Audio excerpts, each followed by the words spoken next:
Hola, buenas tardes. Hola, Mónica, buenas tardes. Hola, Cristina, buenas buenas tardes. Hola Enrique, tardes. ¿Cómo les va? Muy bien. bien, bien.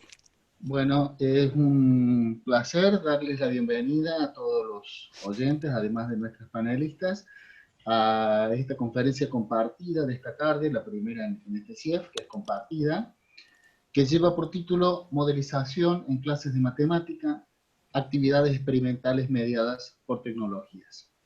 A las dos personas que voy a presentar ahora, que van a estar a cargo de la exposición de la conferencia.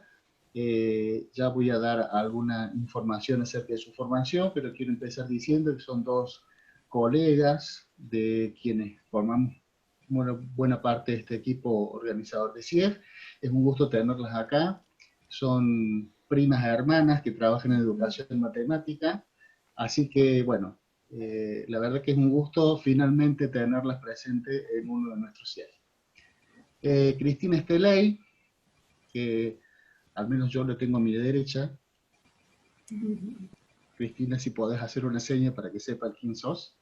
Hola, Es máster en educación matemática por la City University of New York y es doctor en ciencias de educación de la Universidad de Córdoba. Su investigación está relacionada con la formación de profesores que enseñan matemática y actualmente esa investigación se focaliza en la formación de futuros profesores cuando estos se involucran en actividades de modelización matemática en contexto de trabajo colaborativo y el uso de tecnologías. Participa en grupos internacionales que están interesados en la formación de profesores que trabajan colaborativamente. Mónica Villarreal, hola Mónica, es licenciada en matemática por la Universidad de Córdoba y es doctor en educación matemática por la Universidad Estadual Paulista de Brasil. Actúa en la formación inicial de profesores de matemática como docente de didáctica de la matemática o de metodología y práctica de la enseñanza. En realidad ambas han trabajado en ese ámbito en la FAMAF. Su interés está en el desarrollo profesional de profesores, en la modelización matemática y el uso de tecnologías digitales en contextos educativos. Ambas son profesoras de nuestra casa y sin más que agregar, van a poder ustedes leer su currículum en la página de CIEF. Las dejo con ellas. Muchas gracias. gracias Enrique. Gracias, Enrique.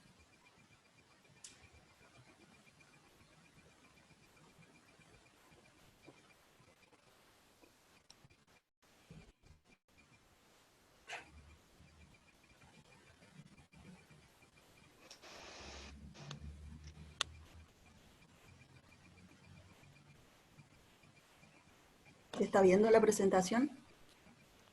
Sí, sí, yo lo estoy viendo bien. Ok. Sí, Eh, Mónica, se ve bien. Empiezo entonces.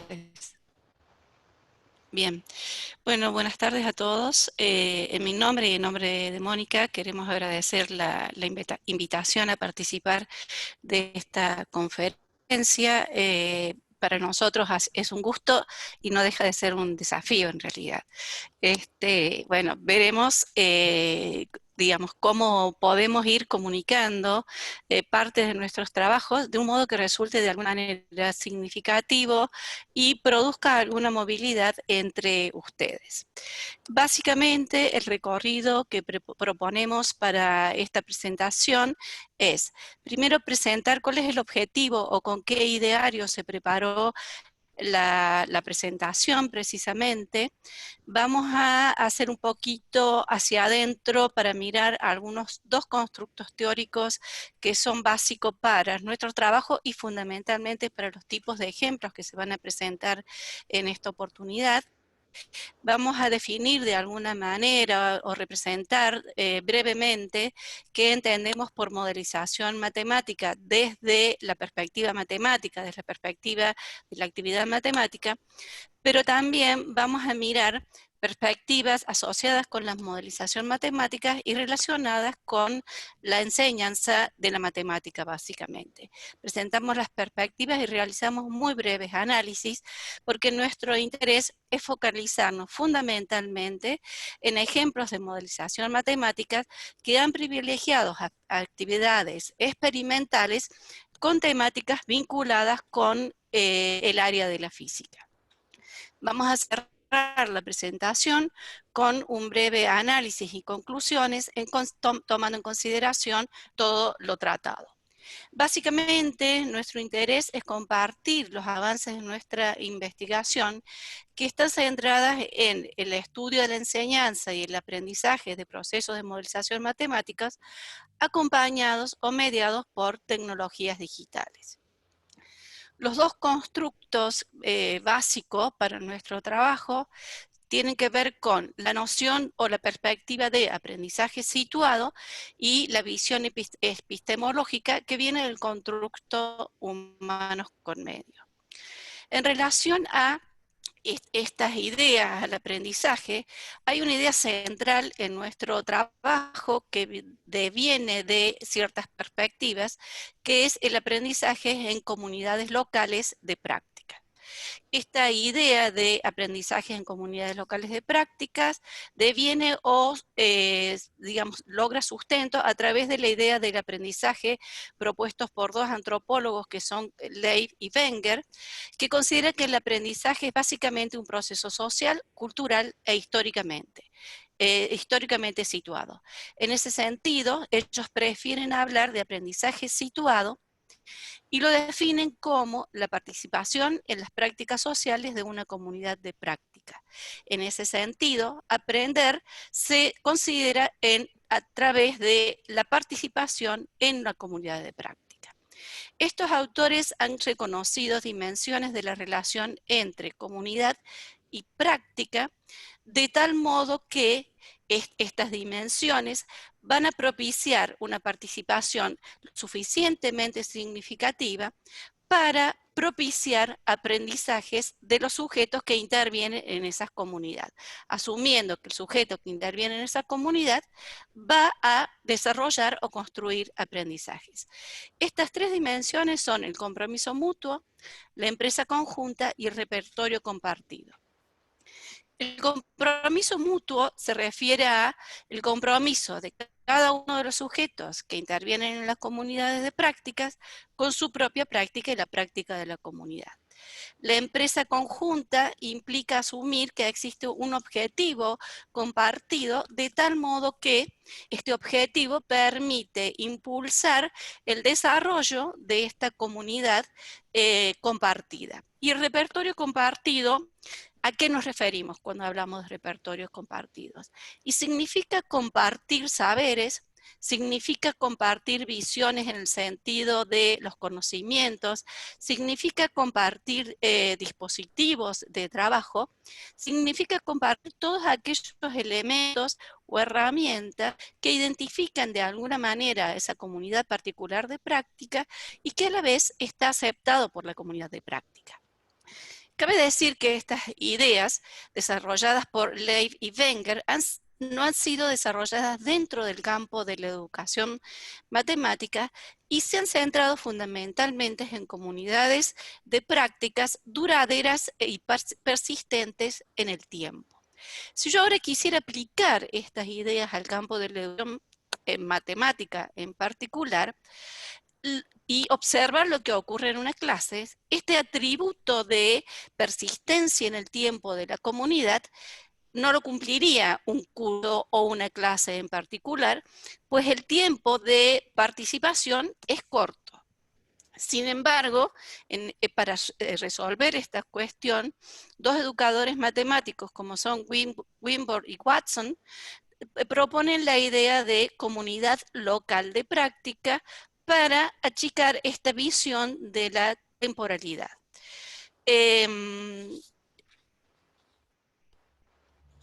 Es importante acá destacar que Los autores señalan que si bien la comunidad es de tiempo corto, esta comunidad tiene todas las características de una comunidad en el sentido de Leib y Wenger, de modo tal que me habilitaría a usar estas dimensiones de las relaciones entre comunidad y práctica para de alguna manera explorar los aprendizajes que acontecen en estas comunidades locales de prácticas, como puede ser una clase particular o varias clases o todo el trabajo de un curso. Dada esta idea de aprendizaje, vamos a ir a ver cuáles es las nociones que sustentan el constructo epistemológico de humanos con medio. Esta idea, este constructo, es una propuesta construida por Borba y Villarreal y toma dos soportes teóricos sustanciales. Uno es la idea de las tecnologías de la inteligencia, digamos, como previo al constructo de ellos, ofrecida por el filósofo francés Lévy, y la otra es algunas perspectivas vinculadas con el aprendizaje, propuestas por el psicólogo soviético Tikhomirov, que en realidad tiene en su base lo que es todo el trabajo vygotskiano, y en ese sentido el lenguaje va a aparecer como una cuestión importante dentro de este constructo. Las dos ideas sustanciales de este constructo son que la cognición no es una empresa individual sino social, y la conexión incluye medios con los cuales se produce el conocimiento. ¿Qué queremos decir con que la conexión no es una empresa sino social? Sí, lo que queremos decir es que siempre se produce mediada o la contribución de un colectivo, y que los tipos de medios lo están influyendo. Esto significa que el conocimiento que se produce, que se trabaje, ¿sí? En ese sentido, si hay distintos dispositivos, va a haber distintas significaciones de los conocimientos o distintos significados. El medio, en ese sentido, es constitutivo del conocimiento, es decir, no es subsidiario, sino constitutivo de la propia construcción del conocimiento. En ese sentido, los autores proponen la idea de un colectivo pensante o pensar como, y este colectivo pensante está constituido por humanos y actores no humanos en relación a incorporar los dispositivos.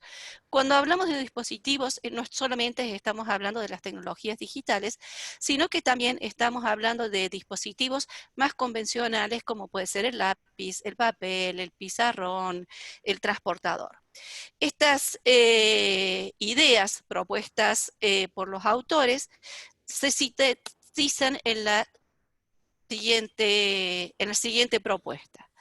La producción de conocimiento, entonces, está condicionada por los medios utilizados, y tales medios definen las prácticas, los contenidos y las formas de conocer. Con estos dos soportes teóricos esenciales de nuestro trabajo, nosotros hemos desarrollado investigaciones de modelización matemática. Una pregunta es, cuando hablamos de modelización matemática, ¿a qué nos estamos refiriendo? Nos estamos refiriendo a la modelización matemática como actividad, y la vamos a mirar desde dos perspectivas, como cognición y como proceso, y a la vez desde la perspectiva educativa. En relación a la modelización matemática como actividad matemática, cuando hablamos de conexiones, estamos pensando en conexiones entre el mundo real y la modelización. Crea una conexión entre el mundo real y matemática, que parte del mundo real va a la matemática, implica un trabajo de matematización, de trabajo sobre las ideas que provienen del mundo real, y con el modelo construido uno iría a una aplicación de ese modelo nuevamente al mundo real, en un contexto similar al que, a partir del cual se construyó el modelo. Uno puede tener estas conexiones de ir del mundo real hacia la matemática o de la matemática a la aplicación, y eso va a determinar distintas perspectivas en la educativas, como lo vamos a ver prontamente. En relación al proceso de modelización matemática, existen muchísimas formas de representarlo. Nosotros hemos tomado un esquema de un matemático aplicado brasilero, que es Rodney Bassanesi, quien identifica en el proceso de modelización 4 fases interconectadas y además 7 subprocesos. Los subprocesos es lo que está pintado de un color celeste verdoso en la diapositiva. Estas fases y estos subprocesos componen el proceso completo. Cuando se divide, se hace para pensarlo de una perspectiva analítica, el proceso es muy difícil de separar y no se debería pensar que el proceso sigue un camino lineal, sino que es cíclico, ¿sí? Bien, las principales fases en el proceso de modelización tienen que ver con la selección de un tema para llevar adelante un estudio, el diseño y la aplicación de un experimento que me va a permitir recoger datos y observar esos datos para tratar de plantear un problema de una manera más precisa y entrar en toda la construcción de un modelo. Ese modelo lo que me va a permitir es de ver las regularidades subyacen en estos datos empíricos, ¿sí? Entre los procesos que destaca el autor está el de experimentación. Él lo toma como primer punto. Hoy podríamos decir que uno podría obtener datos experimentales sin que lleve adelante la experimentación necesariamente, pero bueno, eso es algo que vamos a conversar luego. Viene después todo este proceso tan complicado de la formulación del problema, que lo podría formular en términos del lenguaje natural, un proceso de abstracción en el cual el sujeto que está por modelizar va a seleccionar las variables pertinentes, va a decidir a cuáles va a dejar fijas y tener unos parámetros, va a venir todo el proceso de resolución que va a tener distintas formas, va a entrar en un proceso de validación y modificación hasta que finalmente, después de varias vueltas del ciclo, puedo proponer un modelo que puedo ahora ya aplicar al mundo real que inspiró todo este proceso. En relación a la modelización y la educación, hemos reconocido 4 perspectivas fundamentales. Y estas perspectivas tienen que ver con el vínculo que van privilegiando entre el mundo real y la matemática. Si voy a privilegiar el de modelización y el ciclo completo, o voy a privilegiar simplemente la aplicación. La primera perspectiva tiene que ver más con la aplicación y se vincula con dado un modelo o un conocimiento matemático recién enseñado en una clase de matemática, lo que se busca es algunos problemas reales o artificiales o semi-reales en los cuales puedo aplicar el modelo. Por ejemplo, acá dice, Mauro patea una pelota cuya posición en función del tiempo está dada por la función P de t igual a menos 3 por t cuadrado más 18t, donde P es la posición en metro y T es el tiempo en segundo. Y se hacen 3 preguntas clásicas para este tipo de problemas, y ustedes lo saben muy bien porque es un problema clásico también en la física. Entonces acá, en realidad, lo que nosotros estamos observando en esta situación es simplemente la aplicación de funciones cuadráticas a contextos no matemáticos. Seguramente esa función cuadrática fue enseñada previamente a este problema.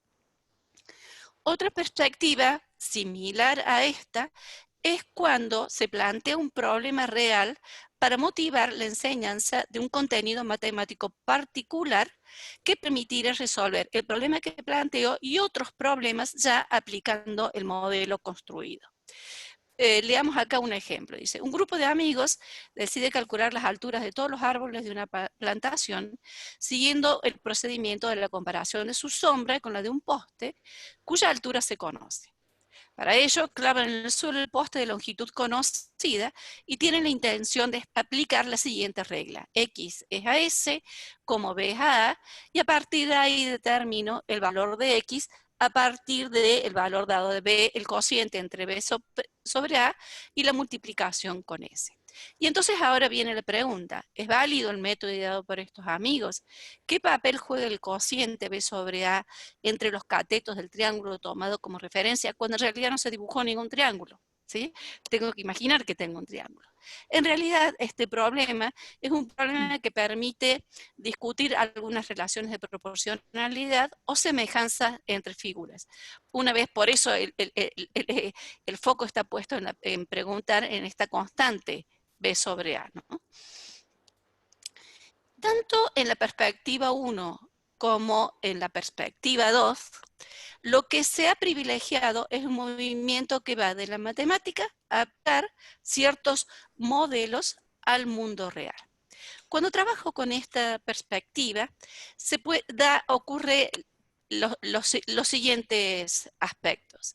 En general, se trabaja con un contexto real como disfraz para un problema matemático, es decir, no hay un auténtico contexto real, y en ese sentido, en la literatura, en educación matemática, se llama o se designa que estamos hablando con problemas semireales, porque estoy controlando demasiadas variables. El fin último, entonces, es presentar un marco para la aplicación de un contenido ya estudiado o motivar la presentación de un nuevo tema.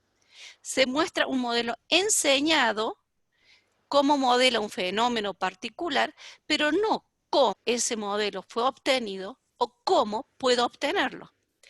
En la literatura en educación matemática, esta perspectiva de trabajo se denomina aplicaciones ilustrativas o el modelo como un vehículo para la enseñanza de un contenido predeterminado. Existen otras dos perspectivas. Una tercera perspectiva es cuando se trabaja con situaciones, problemas o proyectos donde el tema y problemas asociados con el mismo son propuestos por el profesor o cuando el profesor propone un tema y los estudiantes a partir de ese tema pueden proponer sus propios problemas. Como ejemplos de primer caso, tomemos cuyo problema es ¿cómo se vería Barbie si tuviera la altura promedio de una mujer? Este problema se incorpora, ha estado imbrincado en un proyecto más amplio llamado Relaciones entre las medidas del cuerpo humano. Este proyecto se llevó adelante en una escuela pública de la ciudad de Córdoba, en la que intervinieron 3 profesoras del colegio y el equipo de investigación. La publicación completa sobre este problema está en el texto que se referencia allí. Sobre el otro caso, podemos citar 2 ejemplos. Uno es el de la dinámica poblacional de conejos y otro es el tratamiento de la basura. En ambos casos, estas fueron las temáticas planteadas por profesoras y cada grupo de estudiantes, más pequeño, un poco más grande, fueron planteando problemas para esa temática y encontrar el modelo que da solución a la problemática planteada por ellos. Estos 2 trabajos se realizaron en Ciudad de Córdoba, en 2 instituciones públicas de gestión privadas. Hay 2 diferencias que parece interesantes marcar en relación a estos proyectos en particular. Los diferentes niveles de las responsabilidades que implica para un estudiante comprometerse con la segunda perspectiva cuando la comparo con la primera perspectiva. Otra diferencia interesante fue el contexto institucional, que en el primer caso se trabajó con dispositivos más convencionales, con poca tecnología digital, mientras en los otros 2 ejemplos hubo una prevalencia muy interesante de tecnologías digitales. Esto sería como diferencias sustanciales a marcar, aunque uno podría marcar mucho más. En relación a la última perspectiva, y es en la que venimos tratando de trabajar, es aquella en la que los proyectos son puestos por los propios estudiantes. O sea, se invita a estudiar temas y delimitando, se formula a partir del apoyo del colectivo grupo de estudiantes con el profesor, y no se restringe a contenidos matemáticos. ¿Por qué? Porque básicamente, como no se conoce el tema y el problema que se va a seleccionar, los contenidos matemáticos no son conocidos a priori. En esta perspectiva, podemos citar los siguientes ejemplos. El proyecto sobre la contaminación de un río de Córdoba, que fue trabajado en una perspectiva en educación matemática crítica, y el proyecto de la ballena franca austral. En el primer caso, este trabajo fue desarrollado en una escuela pública en el sur de la provincia de Córdoba, y tuvo una fuerte impronta experimental. El segundo caso se trabajó en Ciudad de Córdoba, y por la temática claramente los datos fueron obtenidos a través de la web. Ambos trabajos estuvieron fuertemente mediados por el uso de tecnologías. Al trabajar de esta perspectiva 4, lo que queda claro es que, y también desde la 3, lo que se privilegia es un movimiento que va del mundo real hacia la matemática, privilegiando o enfatizando o focalizando en los procesos de modelización matemática. Esta perspectiva se caracteriza porque los alumnos pasan por todo el proceso de generar un modelo en el sentido de Bassanesi, y se trata de lo que en matemática se denomina como modelización activa. La posibilidad para los estudiantes aparece acá para intervenir y participar en la construcción de currículum, ya que en el devenir del proceso de modelización pueden emerger contenidos o habilidades o procesos que no estaban incluidas inicialmente en el currículum para el curso en el cual estoy trabajando. Llevar la perspectiva 4 para las clases de matemática está reconocido como de un y para los profesores que trabajan en esta perspectiva. Para sintetizar, tanto en la perspectiva 3 como 4, supone la creación de un ambiente de aprendizaje que promueve dar un soporte a la investigación. Es decir, poner en juego lo que para Cosmos se denomina escenarios para la investigación. Desde esta perspectiva, uno asume que los estudiantes no se van a, la actividad de la educación matemática no se encuadra en el paradigma del ejercicio. Se procura que los estudiantes adquieran la competencia de modelización matemática o capacidad para modelar. Lleva al aprendizaje de contenidos conectados con otras formas de conocimiento, superando una visión internalista de la matemática, y plantea un desafío que es el trabajo interdisciplinario. Brevemente, al hablar de competencias de modelización matemáticas, queríamos enfatizar que, probablemente ustedes lo sepan, que en las pruebas PISA para el área de matemática es una competencia en la cual se enfatiza mucho en esas evaluaciones. Dado esta presentación general, ahora nos vamos a concentrar en ejemplos, como dije antes, que privilegian la actividad experimental, y lo que vamos a tratar es de prácticas están ocurriendo en esos casos y qué aprendizajes se han puesto en evidencia. Mónica va a seguir con estos ejemplos. Bueno, gracias Cristina. Buenas tardes a todos y a todas. Entonces, como lo anticipó Cristina, yo me voy a enfocar en presentar ejemplos focalizados en actividades experimentales que hemos desarrollado en contextos educativos, en particular lo que voy a contar ahora en una escuela secundaria de gestión privada, en un segundo año, en donde cada estudiante tenía una netbook con dispositivos software matemáticos instalados, pizarra digital y acceso a Wi-Fi, y también contaban con un aula virtual en Moodle, donde se disponibilizaban materiales y se entregaban tareas. Estas experiencias fueron desarrolladas en el marco de primeras prácticas docentes de estudiantes de profesorado en matemática de la Universidad de Córdoba. El tema que la profesora a cargo del curso en la escuela secundaria propuso a las practicantes era relaciones entre variables. Además, les pidió que los estudiantes pudieran vivenciar una un proceso de modelización matemática y que el propio proceso de modelización fuese objeto de enseñanza en las clases.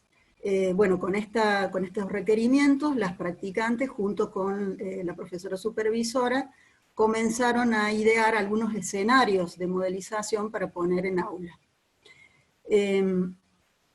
Un primer escenario que se propuso fue un escenario más bien cerrado, con un único proyecto de modelización.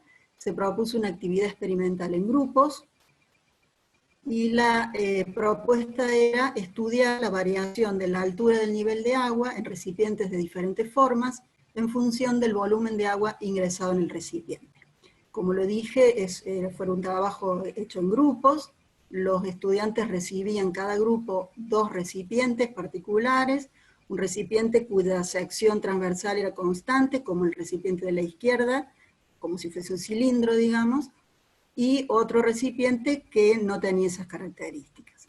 Además, tenían una guía para recolectar datos bien pautada. Lo que se solicitaba era ingresar en el recipiente una determinada cantidad de agua, medir qué altura alcanzaba el nivel de líquido. Para eso las estudiantes practicantes habían ideado un dispositivo para medir, que entregaron a cada grupo. Se repetía ese procedimiento ingresando la misma cantidad de agua y se volvía a medir, de modo tal que cada grupo de estudiantes midió las alturas del nivel de agua en el recipiente de acuerdo al volumen ingresado, registró los datos en tablas, realizó gráficos usando el software Graphimatic en ese caso, levantó hipótesis acerca de la variación del nivel del agua en relación al volumen ingresado en el recipiente y elaboró conclusiones acerca de la relación altura-volumen. Finalizado esto, no me voy a detener en esta parte porque me interesan más los proyectos más abiertos.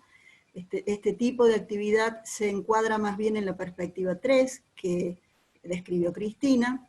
Finalizado ese trabajo, se tematiza la cuestión del proceso de modelización matemática, se hace como una revisión de todo lo que se trabajó en los grupos y se presenta este esquema que es bastante similar al esquema de Bassanesi, de hecho está inspirado en ese esquema, y esto se transforma en parte del repertorio compartido de los estudiantes como un esquema que ellos pueden seguir para realizar sus propios procesos de modelización, que fue lo que se propuso en un segundo escenario de modelización para estos estudiantes, en donde se propuso a cada grupo que eligieran un tema de interés y que propusieran problemas para resolver siguiendo los pasos del proceso de modelización, que prepararan un plan de trabajo conteniendo el enunciado del problema, las variables identificadas, hipótesis que se formularan y, dependiendo del caso, el diseño de un experimento o la explicitación de qué fuentes de datos consultarían para obtener datos precisamente. Cada grupo debió elaborar un informe y finalmente una presentación para sus compañeros.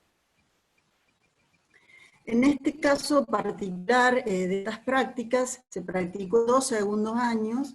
En total se presentaron 14 proyectos. De esos 14 proyectos, 8 tenían características que convocaban de alguna manera la realización de un experimento. Y por eso nosotros los llamamos proyectos experimentales. En este caso nos vamos a detener en 2 particulares, no voy a leer los otros, pero era para dar una idea de los temas que aparecieron. Vamos a dedicar un tiempito al problema de la caída de una canica por una rampa, del grupo Los Descartables, y el movimiento pendular del grupo Los Einstein. En particular, elegimos estos, bueno, precisamente por el evento en el cual estamos realizando esta presentación. Comencemos con el proyecto de la caída de una canica por una rampa. El problema que los estudiantes planteaban era tirar una canica desde una rampa de 1,5 metros, variar los ángulos de inclinación de la misma y observar el tiempo que demoraba la canica en caer. El grupo plantea 3 hipótesis. La canica va a recorrer la rampa en menos tiempo, mientras la inclinación de la misma sea más grande. Si el ángulo es de 0 grados, la canica no se moverá, y creemos que este problema va a ser de proporcionalidad directa. Este grupo, para comunicar su trabajo a sus compañeros, elaboró un video, y nosotros queremos compartir parte de ese video. Está cortado, así que van a notar ciertos cortes, pero si no sea demasiado largo.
Bueno, algunos comentarios antes de pasar al otro proyecto.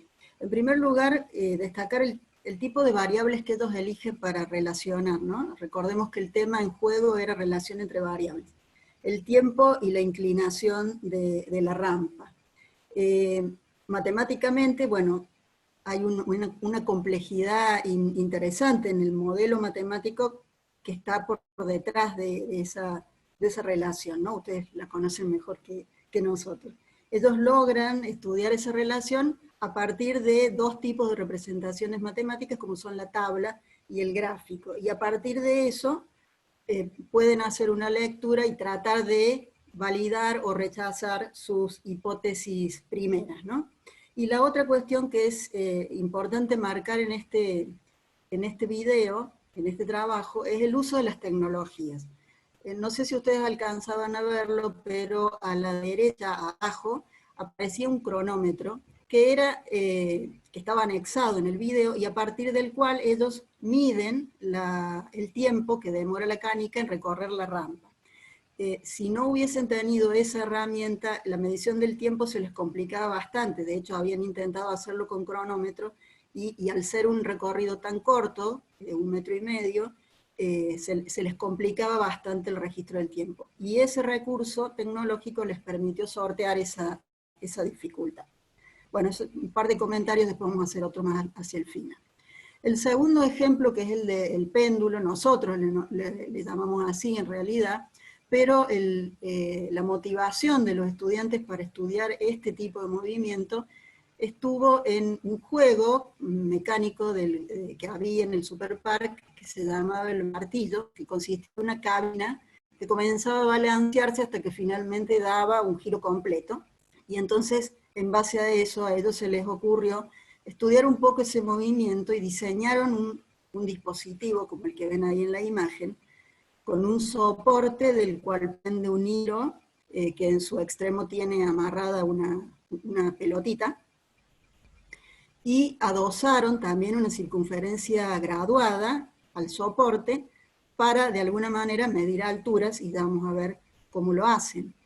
El problema que ellos se plantean es que queremos ver si soltando pelotitas de diferentes pesos, desde distintas alturas, sujetas por un punto fijo, llegan a completar una vuelta o ver la altura máxima a la que llegan. Plantean también hipótesis que fueron escritas en su informe de esta manera. La primera idea que surgió fue que una pelota con mucho peso podía llegar a dar una vuelta completa. Luego nos dimos cuenta de que ninguna pelota podía llegar a completar una vuelta, porque necesitaría que se le aplique cierta fuerza extra, pero que a mayor altura que tiremos la pelota, y mientras más peso tenga la misma, llegaría a una altura mayor. Las variables que seleccionan son el peso de cada una de las pelotas y la altura a la que se suelta la pelota, esto expresado en sus palabras. A la altura que las que sueltan la pelota la miden en grados, ya vamos a ver cómo. Y la variable dependiente es la cantidad de vueltas que puede llegar a dar una pelota, y si no llega a ninguna vuelta gracias a su peso, la altura máxima a la que llegó medida en centímetros. Ellos diseñan un experimento con este dispositivo que habían armado, y proponen utilizar 4 tipos de pelotitas: una canica, un bulón, una pelota de golf y una pelota de telgopor, que también miden, que también pesan, y seleccionan ángulos de 20 grados, 0 grados, 340 grados y 320 grados, medidos en sentido antihorario, sobre la circunferencia graduada que está adosada al soporte, y explican, elegimos estos grados porque no eran ni tan altos como para que se nos doble el hilo al soltarlo, porque ese era un problema que tenían, el hilo era flexible, no era rígido, y entonces si lo soltaban desde una altura muy alta, se les doblaba y se les complicaba observar el movimiento.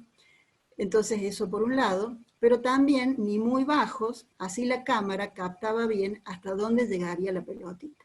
¿Y por qué hablan de cámara?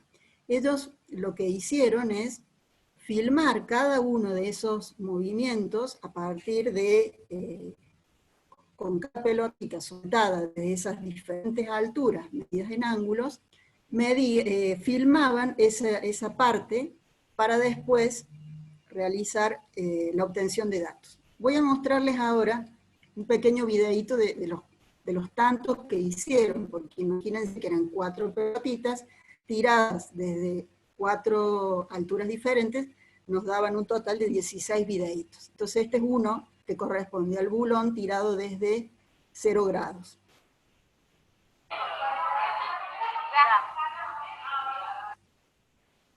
Es muy cortito, lo paso de vuelta. Bueno, entonces, esos videitos que hacían ellos después con esos videos. Los colocaban en un editor de video, en este caso el Movie Maker, los reproducían a baja velocidad, es decir, en cámara lenta. ¿Para qué? Para poder detenerlo en el momento en que observaban que la pelota alcanzaba la altura máxima. En ese momento capturaban, hacían una captura de la imagen, y esa imagen la colocaban en el GeoGebra que es un software bastante usado en matemática, insertaban un sistema de coordenadas, que son las dos rectas perpendiculares en negro que se ven ahí, y utilizando las herramientas de GeoGebra podían tomar medidas.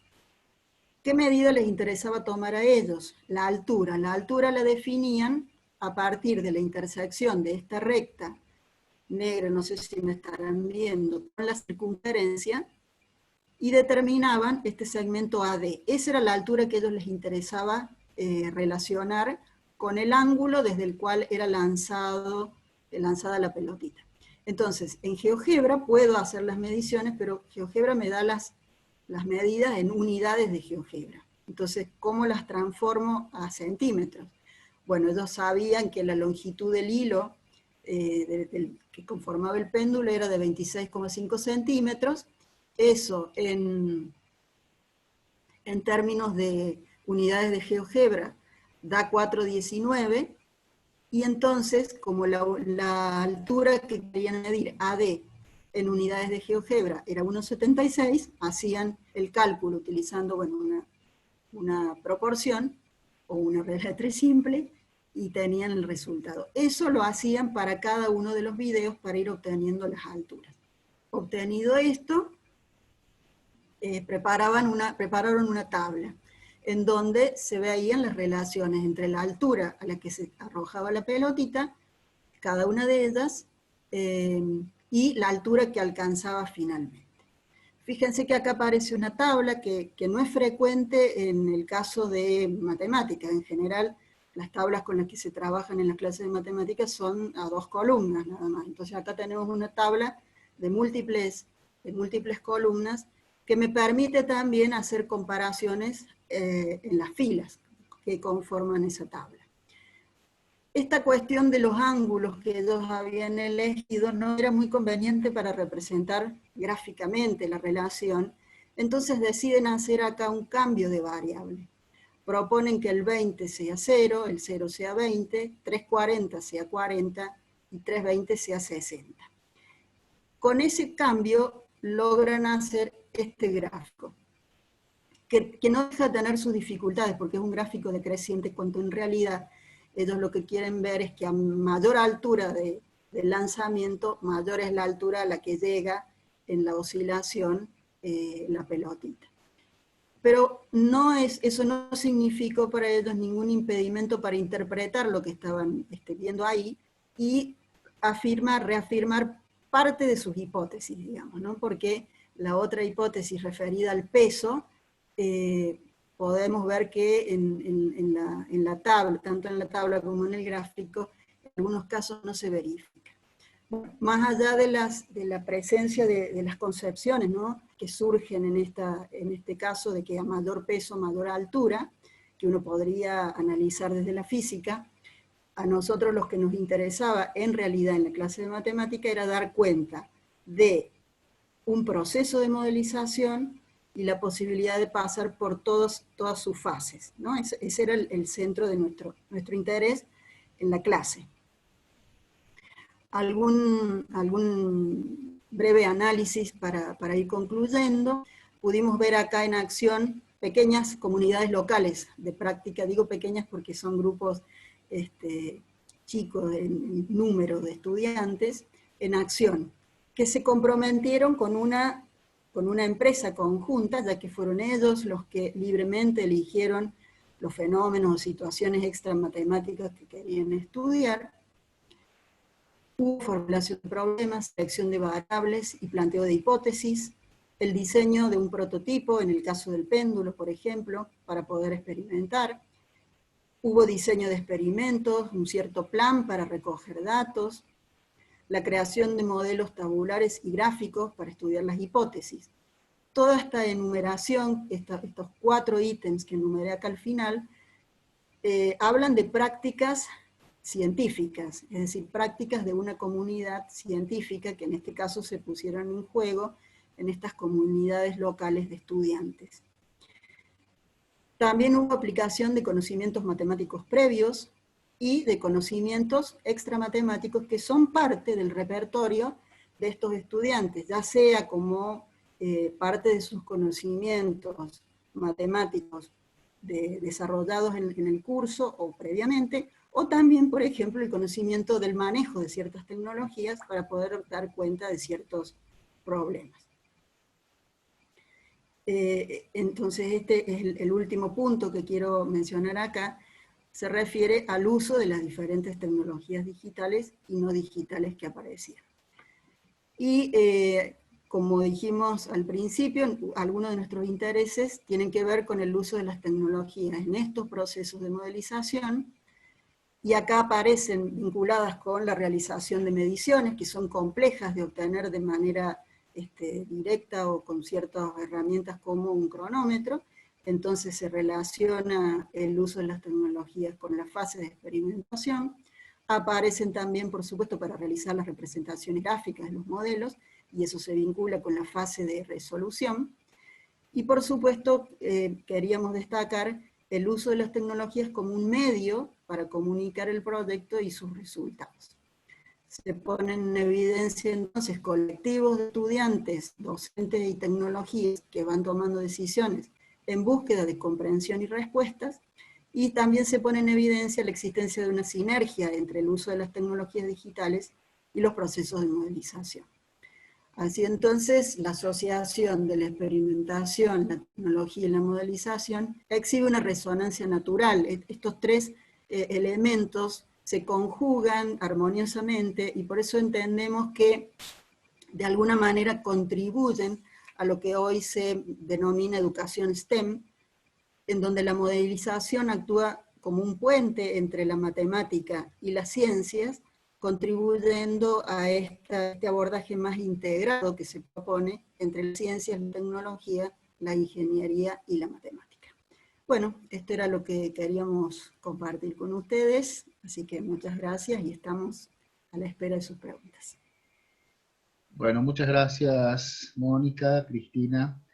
Eh, Vamos a tomarnos unos 3 minutitos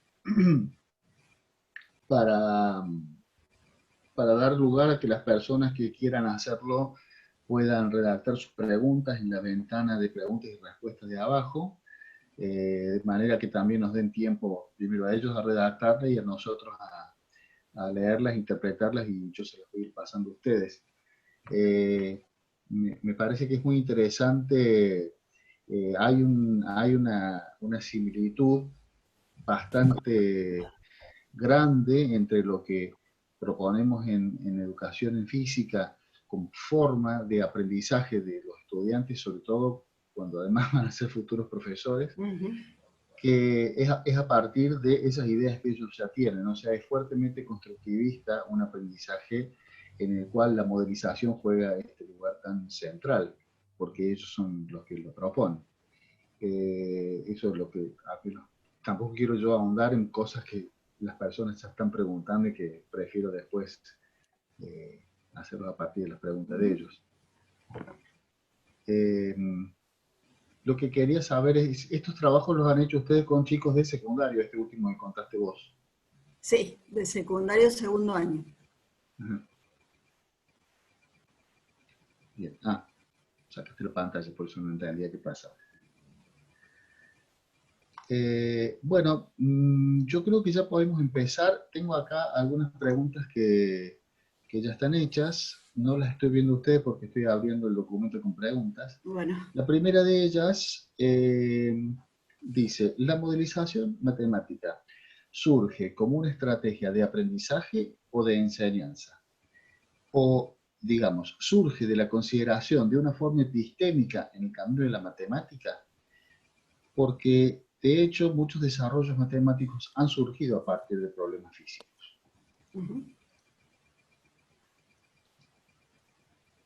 No sé quién de las dos querría contestar eso.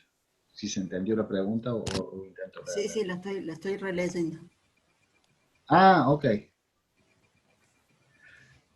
En realidad, digamos, la modelización matemática es básicamente una actividad matemática, ¿no? que desde la perspectiva de un poco epistemológica de la propia matemática, que intenta, está mucho más relacionada con lo que se llama la matemática aplicada. Eso por un lado. Y por otro lado, existe, nosotros no lo llamamos ni enseñanza ni aprendizaje, sino lo llamamos como es un abordaje pedagógico que habilita ciertos modos de trabajo en el aula, similar al trabajo del el científico matemático del área de la matemática aplicada.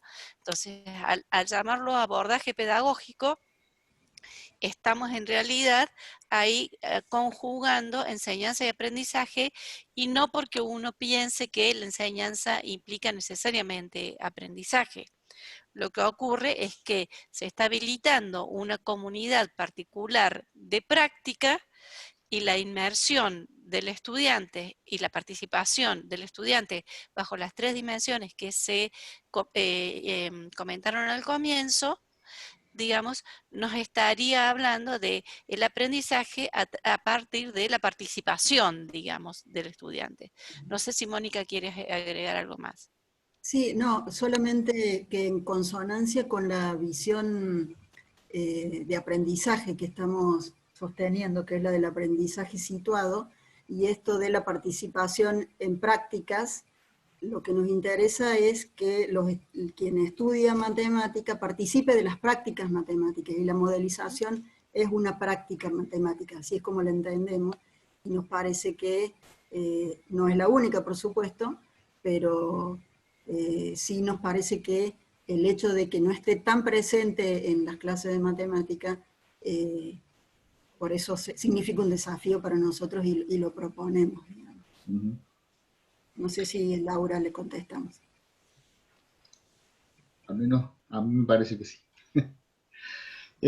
Otra pregunta, por lo general en la facultad, y yo creo que me animo a decir que no solamente en la nuestra, sino casi en todas las facultades, al menos de nuestro país, eh, se aprende que la validación en matemática no es contrastando con el mundo real, sino haciendo demostraciones. ¿Cómo se conjugan estas dos visiones? No sé, Cris, ¿querés decir algo? No, empieza vos, yo te complemento si querés.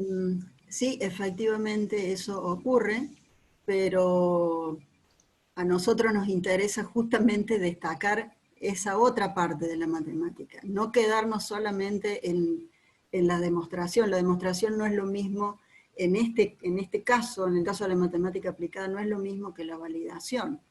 Un modelo no es, puede no ser permanente, no es verdadero o falso, como puede ser una afirmación matemática. Un modelo puede ser más útil o menos útil dependiendo del proyecto que tenga quien necesita realizar ese modelo. Entonces la validación va a depender también de eso. Entonces es bien diferente la validación en matemática de la validación en este tipo de trabajo, pero nos parece que es potente que los estudiantes también tengan un acercamiento a ese tipo de validación. Solo un detalle, que en realidad dentro en particular del campo de la educación matemática, validación no se homologa a demostración. ¿Sí? O sea, por eso usamos la palabra validación. O sea, cuando uso esta palabra es porque claramente no quiero pegarme a la idea de demostración formal. Sí, sí, sí, me permito continuar un poquito esta pregunta. Me parece que es una pregunta más para la comunidad de matemáticos, ¿no? ¿Cuál es el lugar que se le da al aprendizaje de la modelización en contraste o en contraposición o conjuntamente con el aprendizaje de las demostraciones matemáticas? Que por ahí hay alguna cuestión, digamos, dentro de la comunidad de cuál es el valor relativo de una cosa respecto a otra. Sí, en particular en nuestra facultad el valor de la matemática aplicada no está muy claro, ¿no? Y en el profesorado de matemática, bueno, quizás ahora con la creación de la carrera nueva de la licenciatura en matemática aplicada algunas cosas cambien, pero en la formación de profesores lo aplicado tiene muy poco lugar, tiene muy poco lugar. Eso es una deficiencia, digamos, en términos de formación. Bien, otra pregunta. Más allá de los ejemplos de movilización, que son muy interesantes y conectan múltiples contenidos de aprendizajes. A una persona que no veo su nombre, me quedó tratando de imaginar la dinámica de esas clases, de qué modo y con qué aprendizajes y experiencias previas los estudiantes podían tomar todas estas decisiones que parecen implicar las prácticas. Por ejemplo, diseñar el experimento, tomar decisiones sobre las variables o las formas de presentación. ¿Qué lugar ocupaba el docente en esas experiencias? Cris, voy yo, no sé. Sí. Si querés, vos y yo esta vez te voy a complementar porque hemos tenido como experiencias diferentes, ¿no? Pero en particular esta que se presentó, estuviste más involucrada vos. Sí. Bien, una primera cuestión a señalar es que este tipo de trabajo es difícil de ser realizado de manera solitaria. Entonces estamos hablando de una situación de prácticas en donde había dos practicantes, una a cargo del curso y la otra como ayudante, digamos, ¿no? Eso es una cuestión que hace falta mencionar. Es increíble el trabajo que los estudiantes desarrollan y las habilidades que ellos tienen para ir tomando decisiones. Esto, por ejemplo, de la medición del tiempo a partir de un cronómetro, ciertamente no se nos ocurrió ni a nosotros, y no se le ocurrió a los practicantes tampoco. Eso fue una decisión de los propios estudiantes, y eso de dónde viene, del propio manejo de las tecnologías que ellos tienen, y que acá se ponen en juego de manera clara. El trabajo es, bueno, es un trabajo que se realiza en laboratorio para que ellos pudieran experimentar. Un poco en el video se ve el espacio donde están, con mesadas, trabajando.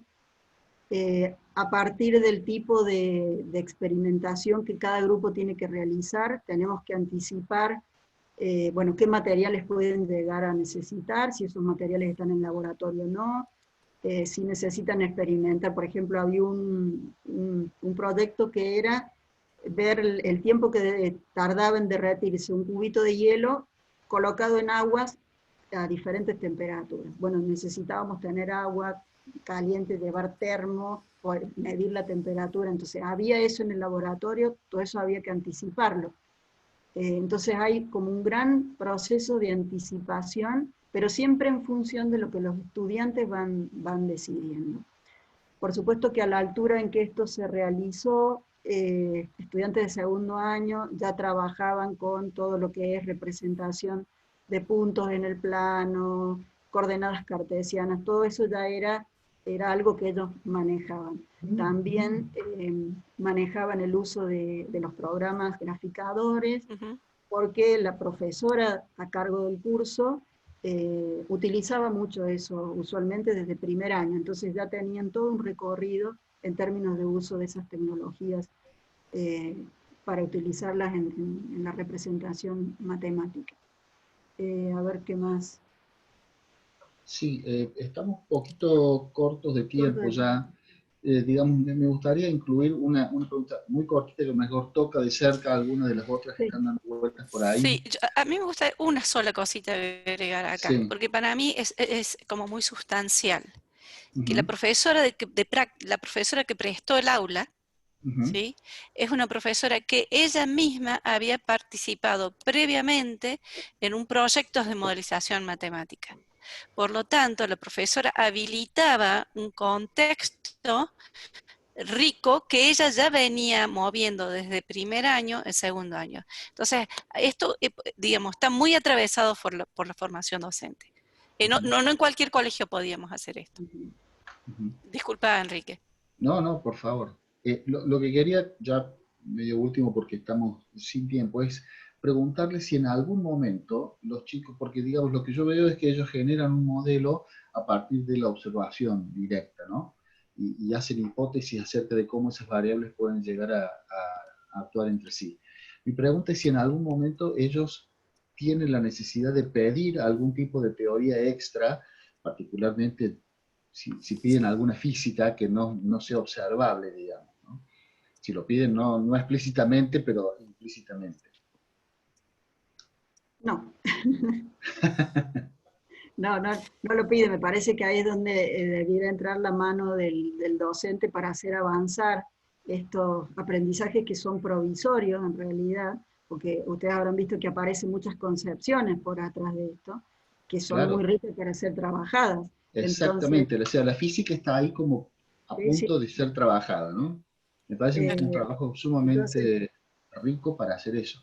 sí, sí, seguro. Pero en este caso no se continuó, digamos, Ujú. no se trabajó con los profesores de física, porque además creo, no sé si en segundo año tienen algo de física, no lo tengo presente. En primero tienen. Agrego dos cositas nada más. En uno de los ejemplos que yo di sobre el caso del estudio de la contaminación del agua, como trabajó un equipo de profesores, ¿sí? Esto era en un tercer año, la profesora de biología y de geografía fundamentalmente trabajó junto con la profesora de matemática.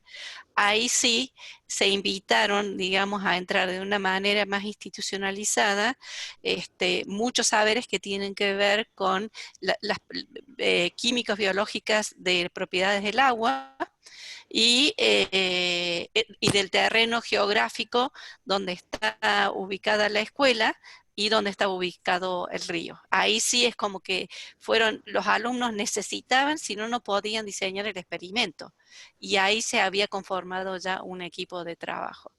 Y la otra es que lo que es la parte matemática que queda hasta ahí, en general en estos proyectos, la profesora del curso los retoma, los profundiza y los hace avanzar.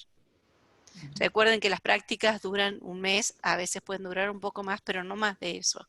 Entonces, el compromiso, por eso vuelvo siempre a las profesoras del curso, el compromiso de esta pequeña comunidad que se conforma entre las profesoras de práctica, los equipos de MOPE y los estudiantes, es como muy importante para hacer avanzar las prácticas y lo que sigue después de las prácticas. Claro. Bueno, en nombre de la organización y de los asistentes que no pueden hacer hoy su voz en este contexto, les doy las gracias y en el propio también. Ha sido un gusto tenerlas acá, compartir este espacio con ustedes. Y bueno, nada, ojalá pronto podamos compartir espacios reales, Ojalá, hablando de Ojalá. estas cosas y de otras. Bueno, ojalá. Bueno, listo. Muchas gracias a muchísimas ustedes. gracias. Entonces, Gente, a los asistentes les aviso las diapositivas de estas presentaciones, sacando las caras y los rostros de los chicos, por supuesto, porque no corresponde hacerlo, van a estar disponibles para que ustedes puedan verlas, van a estar en el foro, y si quisieran hacer algunas preguntas también eh, para que puedan hacerlo ahí, porque muchas veces en la conferencia surgen preguntas que no alcanzamos a responder en este pequeño espacio de preguntas. ¿Mm? Muchas gracias y seguimos mañana con las actividades del día miércoles.